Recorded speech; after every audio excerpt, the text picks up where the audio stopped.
أعوذ بالله من الشيطان الرجيم.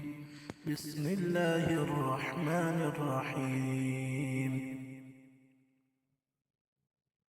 لا أقسم بهذا البلد وأنت حل بهذا البلد ووالد وما ولد لقد خلقنا الإنسان في كبد أيحسب أن لن يقدر عليه أحد يقول أهلكت مالا لبدا أيحسب أن لم يره أحد ألم نجعل له عينين ولسانا وشفتين وهديناه النجدين فلاقتحم العقبة وما أدراك ما العقبة فك رقبة أو إطعام في يوم ذي مسغبة يتيما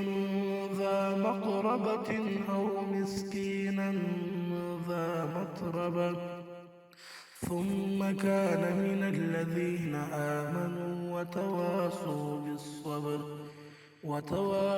بالصبر وتواصوا بالمرحمة أولئك أصحاب الميمنة والذين كفروا بآياتنا هم أصحاب المشأمة عليهم نار مؤصدة صدق الله العظيم.